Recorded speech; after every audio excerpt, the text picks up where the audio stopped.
Hello and welcome to my budget Talrand EDH deck overview. Here I just wanted to show, right before I sort things into categories, I wanted to show off the mana curve of the deck. It's nice and low and basically peaks at 2 drops. This is mostly to keep the deck nice and fast and efficient, but it's also because, at least with budget constraints, there isn't that much good mana ramp available to me. So to compensate for this, I'm keeping a more normal type of deck curve as opposed to a super high-end curve that gets to that high-end with just early ramp, because there just isn't that much available. So this is how the deck curve looks like, nice and low. And now I'm going to show you the categories of types of cards I have. Let's start with the mana base. Pretty simple, almost all islands, and we have a Halimar Depth just because since I have so many untapped lands, I can run it for a little bit of extra value. Nothing too crazy. But probably the best two cards, not the best two land cards, are definitely Terrain Generator, which is basically ramp in blue, so that's fantastic. Kind of slow moving, but still very powerful. And Seat of the Synod is there essentially for Trinket Mage. If I miss a land drop but I have Trinket Mage in my hand, then I can go fetch Seat of the Synod, play it, and that is my land drop for the turn. And there's really no reason not to play Seat of the Synod. Like, there is some artifact hate, but I never saw it actually destroyed, so it's essentially an island with a bonus, a small bonus.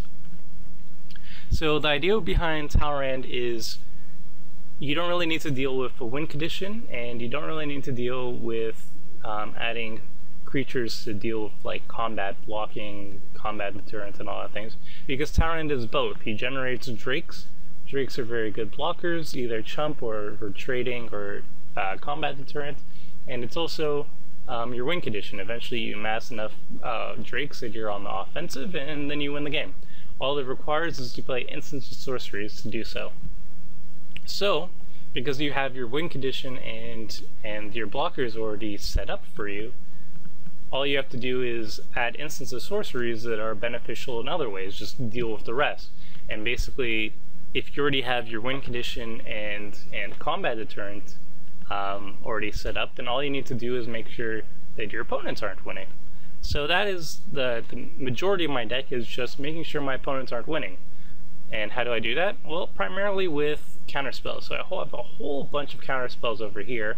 Most of them are straightforward. Some exile, some draw you a card, some let you scry, but they're all very, very straightforward. The most powerful of which, late game at least, is Spelljack. It lets you actually play the card that you stole, be it a creature, be it whatever it was. So that's pretty sweet.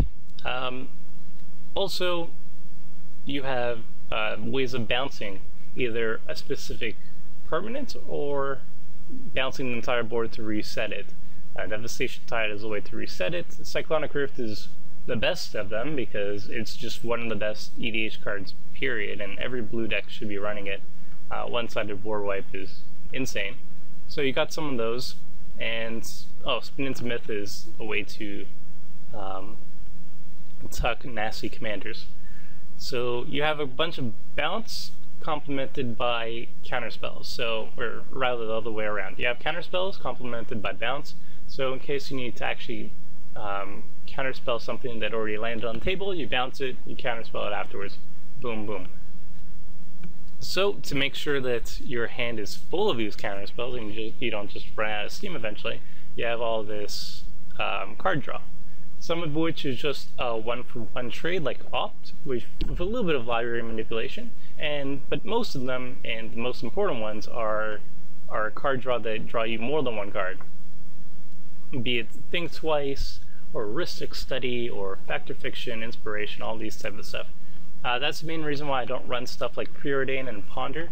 It's a one-for-one ability that's not too powerful, so I want to go for stuff that draws you more than one card, so it's more worth it. So you got the card draw, you got the bounce, you got the counterspells, you got the ramp. The ramp is probably the weakest part of the deck.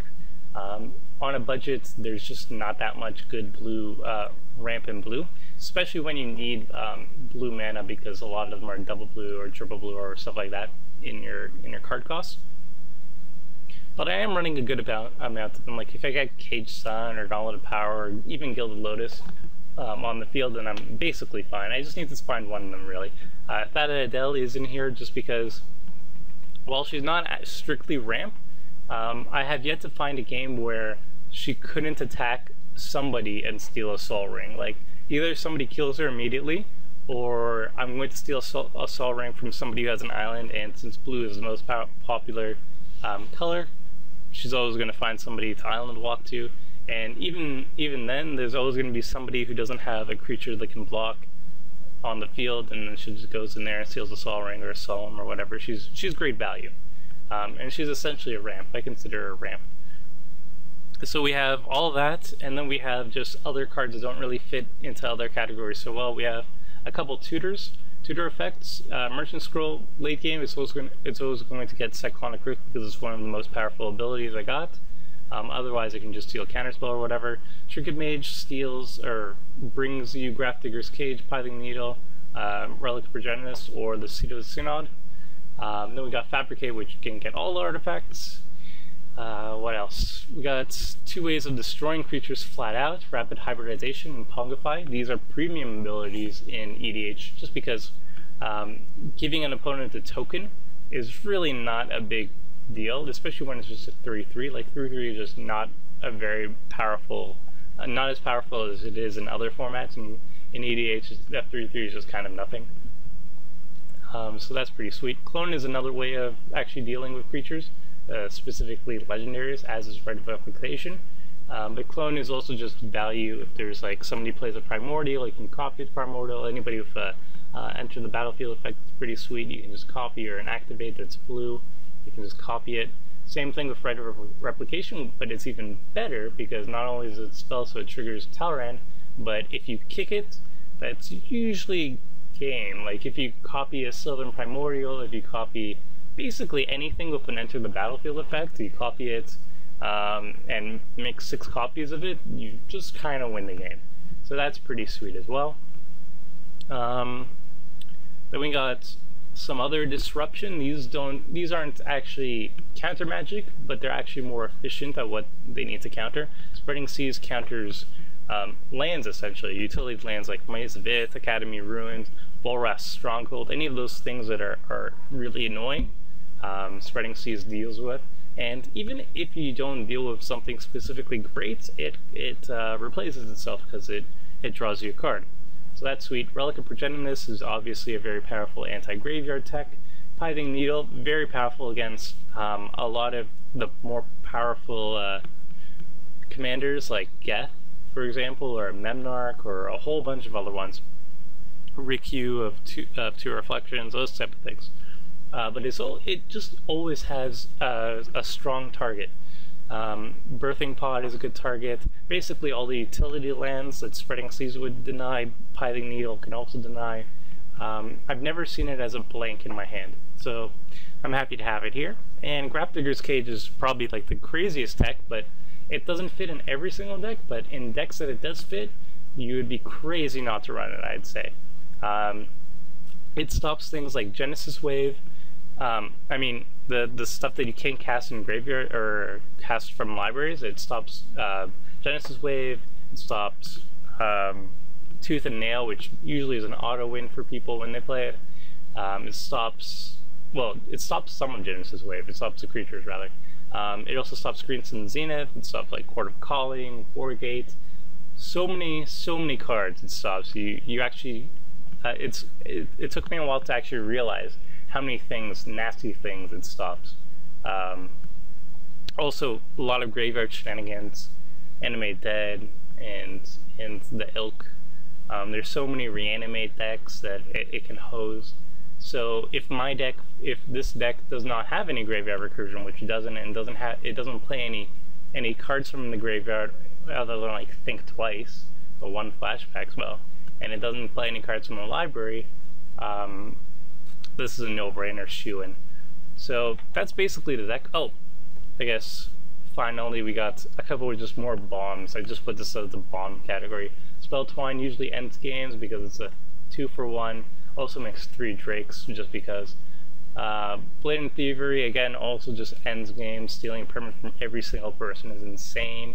Diluvian Primordial is basically Spell Twine on crack because all the Primordials are insane, especially the green one, but this one's probably the second best. Getting like three of your opponent's best spells for the price of a 7 mana 5/5 flyer, it's pretty good. And then not to mention that, again, like, it makes 3 Drakes, this makes 3 Drakes. When Weaver makes 1 Drake, but whatever, it's still crazy. Stolen Identity is probably like the least, the most underappreciated new card around. It's basically a Phyrexian Metamorph, which is seen play almost everywhere in blue EDH decks.